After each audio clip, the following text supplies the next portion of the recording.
नमस्कार दोस्तों, आज के इस वीडियो में हम बात करने वाले हैं फ्रांस के महान दार्शनिक और समाजशास्त्री ऑगस्ट कॉम्टे के फेमस सिद्धांतों में से एक सिद्धांत प्रत्यक्षवाद के बारे में। पर उसको पढ़ने से पहले उनके बारे में थोड़ी सी बेसिक्स जान लेते हैं। ऑगस्ट कॉम्टे का जन्म 1798 में और मृत्यु 1857 में हुई थी। वो फ्रांस के एक महान दार्शनिक और समाजशास्त्री रहे हैं, फिलोसोफर एंड सोशियोलॉजिस्ट। इन्हें समाजशास्त्र का जनक भी कहा जाता है क्योंकि ये इकलौते ऐसे समाजशास्त्री थे जिन्होंने समाजशास्त्र को एज ए सब्जेक्ट स्थापित किया था। इनफैक्ट वास्तव में ये इकलौते ऐसे समाजशास्त्री थे जिन्होंने सामाजिक विचारधाराओं में वैज्ञानिक पद्धतियों या वैज्ञानिक कार्यप्रणालियों का प्रयोग करने पर ज़्यादा जोर दिया था। वैसे तो इनसे पहले भी बहुत सारे विचारक हुए हैं, दार्शनिक हुए हैं, जैसे कि लॉक, रूसो, प्लेटो, अरस्तु।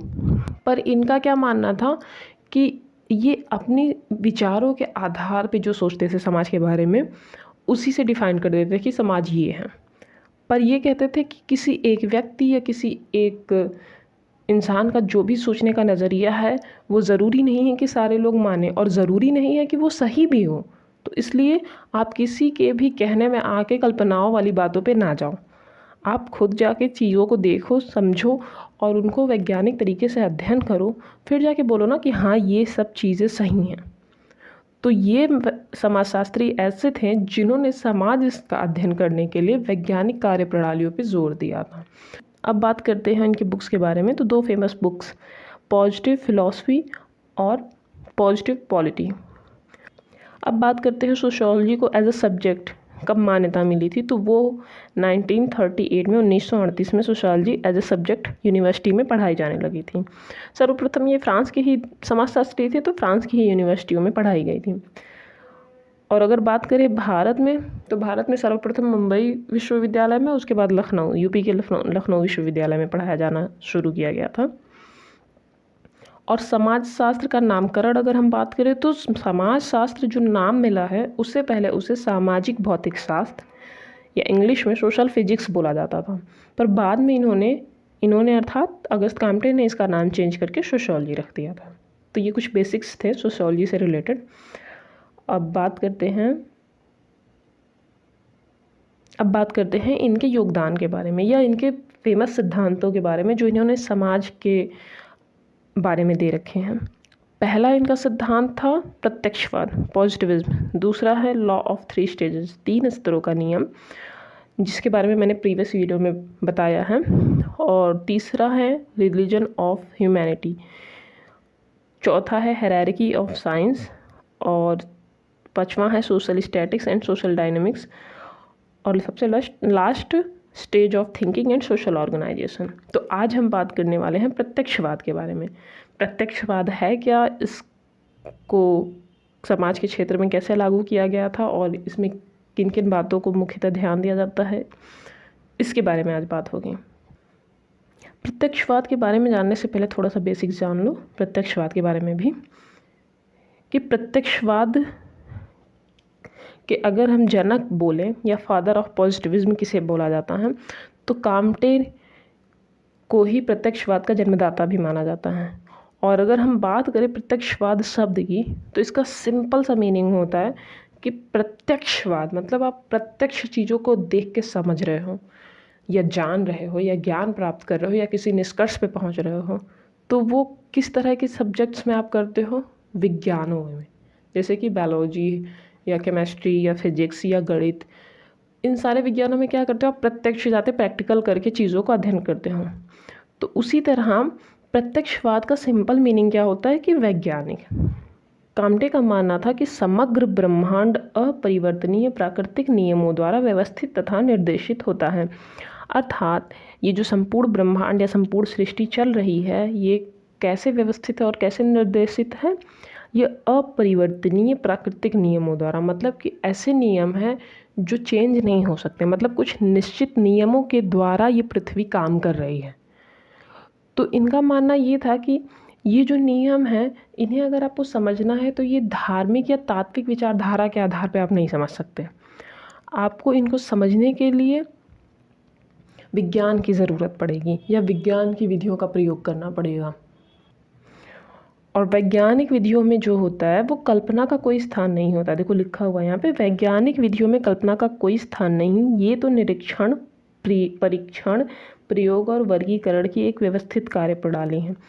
अर्थात कि ये जो संपूर्ण ब्रह्मांड चल रहा है, जो निश्चित नियम हैं इनके, उनका अध्ययन अगर हमें करना है कि ये पृथ्वी कैसे बनी, पृथ्वी में इंसानों का जन्म कैसे हुआ, सबसे पहले इंसान आए या जानवर आए, जानवर आए तो कौन से वाले जानवर आए, अगर इन सब का अध्ययन करना है आपको, तो वो आप धार्मिक विचारधारा के आधार पे, कि अब धार्मिक विचारधारा का क्या मानना है कि हर चीज़ के पीछे, हर घटने वाली घटना के पीछे कौन है, ईश्वर है, या तात्विक, कि कोई एक ऐसा तत्व है जो इस पूरी सृष्टि को चला रहा है।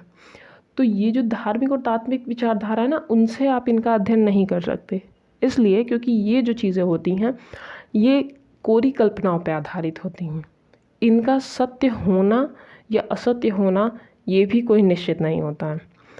तो इन सभी नियमों के अध्ययन के लिए आपको वैज्ञानिक विधियां प्रयोग में लानी ही पड़ेंगी। और वैज्ञानिक विधियों में जब आप घुसते हो तो आपको निरीक्षण, परीक्षण, प्रयोग, वर्गीकरण, या जैसे डेटा को लेना, उसके बाद उनका विश्लेषण करना, फिर संश्लेषण करना, फिर रिपोर्ट्स तैयार करना या निष्कर्ष पे पहुंचना या कोई मूल्यांकन देना, तो ये सारी चीज़ें जो होती हैं ना, ये कार्य प्रणाली किसकी होती है, वैज्ञानिक होती है। इस प्रकार निरीक्षण, परीक्षण, प्रयोग और वर्गीकरण पर आधारित वैज्ञानिक विधियों के द्वारा सब कुछ समझना और उससे ज्ञान प्राप्त करना ही प्रत्यक्षवाद है। तो मतलब प्रत्यक्षवाद का अर्थ क्या है कि ये जो साइंटिफिक स्टेप होते हैं या साइंस में जो स्टेप्स होते हैं, उनको फॉलो करने के बाद जब आप किसी चीज़ को समझ रहे हो या कोई आप ज्ञान प्राप्त कर रहे हो या कोई आप कंक्लूजन पे पहुंच रहे हो, वो क्या कहलाता है, प्रत्यक्षवाद। ठीक है, इतना क्लियर है ना। काम्टे का ये भी मानना था कि वैज्ञानिक विधियों द्वारा या अनुभव, निरीक्षण, प्रयोग, परीक्षण, ये जो स्टेप्स होते हैं विज्ञान के, इनके द्वारा आप सिर्फ प्रकृति का ही नहीं या संपूर्ण ब्रह्मांड का या सृष्टि का ही नहीं, आप समाज का भी अध्ययन कर सकते हो, क्योंकि ये समाजशास्त्री थे और इनका मुख्य अध्ययन क्षेत्र क्या था, समाज था, कि समाज में जो भी चीज़ें हो रही हैं वो कैसे हो रही हैं, कैसे समाज काम कर रहा है, उसकी कार्य प्रणाली क्या है, उसमें लोग सोचते कैसे हैं। तो इनका मानना था कि आप ब्रह्मांड, सृष्टि, प्रकृति का तो अध्ययन कर ही रहे हो वैज्ञानिक पद्धतियों द्वारा, उसमें कोई प्रॉब्लम नहीं है, पर आप समाज का भी अध्ययन कर सकते हो। समाज में होने वाली प्रत्येक घटना बिल्कुल उसी तरह काम करती हैं जैसे कि ब्रह्मांड काम करता है। वहाँ पर भी कोई एक ऐसे निश्चित नियम काम करते हैं, जैसे कि आप देखो, पृथ्वी का घूमना अपनी जगह पे या सूर्य का चक्कर लगाना, चंद्रमा का अपने अक्ष पे साथ ही पृथ्वी का चक्कर लगाना, वर्षा का आना, ऋतु परिवर्तन, दिन रात का होना, ये सारे एक निश्चित नियम पे काम करते हैं ना, कि जैसे इतने घंटे पृथ्वी 24 घंटे में अपने अक्ष पे घूम लेती है या 365 दिन में सूर्य का चक्कर लगा लेती है, तो उससे एक साल बनते। तो ये हर साल नियम पे ही काम करती है। ऐसा नहीं है कि अचानक से पृथ्वी खूब तेज़ से दौड़ने लगे या अपने ही अक्ष पे बहुत ज़्यादा ज़ोरों से घूमने लगे, तो सारी चीज़ें नष्ट हो जाएंगी। तो वही चीज़ है कि ये जो नियम काम कर रहे हैं ना एनवायरनमेंट या प्रकृति में, वही उसी तरह के नियम समाज को भी चलाते हैं। तो आप उसका भी अध्ययन इन्हीं विधियों द्वारा करो ना। अगर प्रकृति का अध्ययन कर सकते हैं तो हम समाज का भी अध्ययन कर सकते हैं। और अगर हमें समाज का अध्ययन करना है तो वहाँ पे भी निरीक्षण, परीक्षण, प्रयोग और वर्गीकरण की प्रणाली को अपनाना होगा। प्रत्यक्षवाद की यह विशेषता है कि यह खुद को धार्मिक तथा तात्विक विचारधाराओं से दूर रखता है। वो इसलिए क्योंकि ये दोनों ही सिद्धांतों में आप कल्पना की तरफ जा सकते हो, और वैज्ञानिक या वैज्ञानिक विधियों द्वारा अध्ययन प्रणाली में आप कल्पना पे नहीं जा सकते। आपको वहाँ पे निरीक्षण, परीक्षण, प्रयोग वाली ही कार्यप्रणाली अपनानी होगी।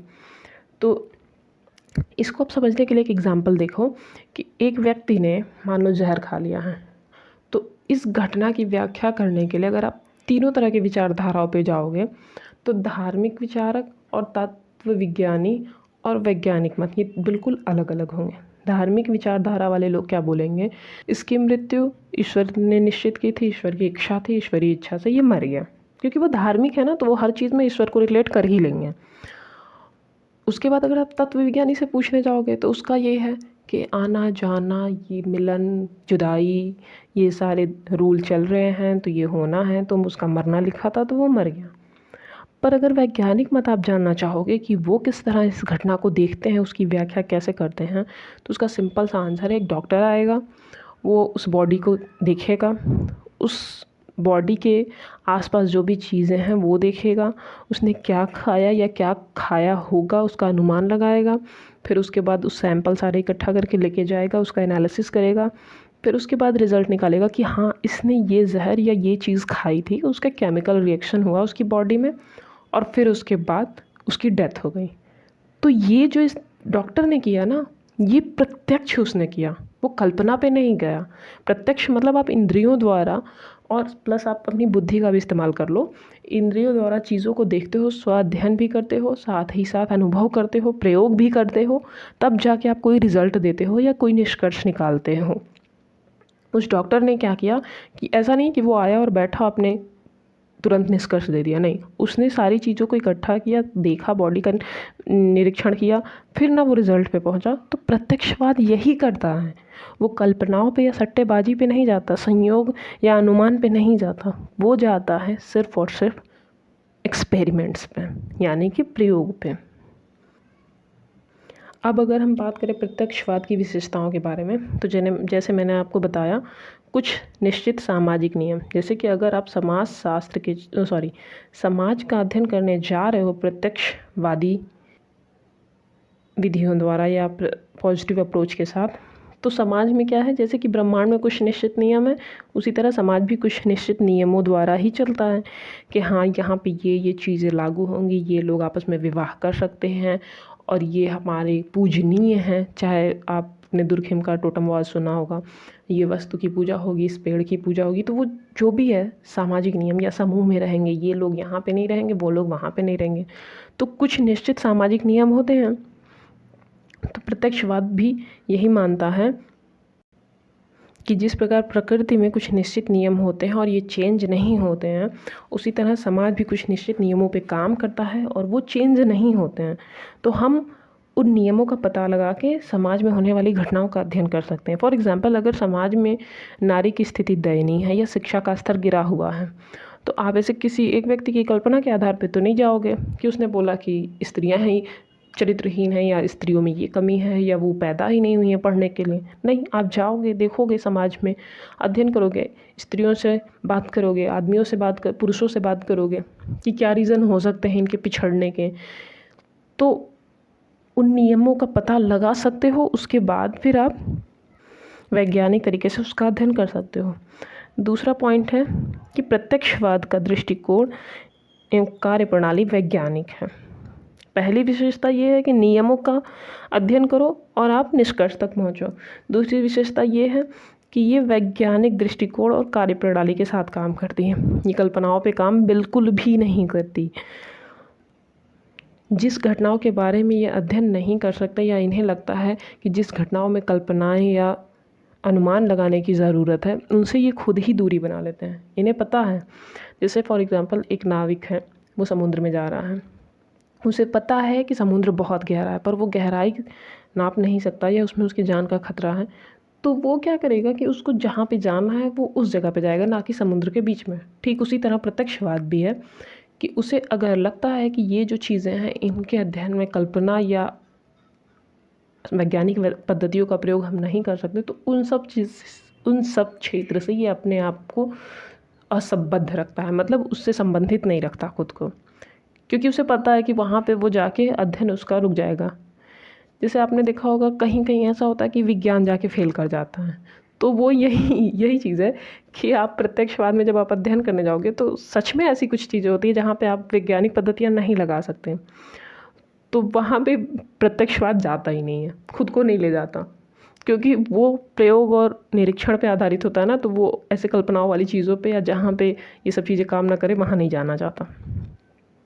तीसरा पॉइंट ये है कि सामाजिक पुनर्निर्माण का साधन। सिंपल सी बात है, अगर समस्याएं हैं या चीज़ें हैं जिनके पीछे का नियम आपको पता है कि ये प्रॉब्लम है, इसको सुधारा जा सकता है, तो आप सुधारोगे तो सामाजिक पुनर्निर्माण होगा, समाज का विकास होगा, समाज में चेंजेस आएंगे।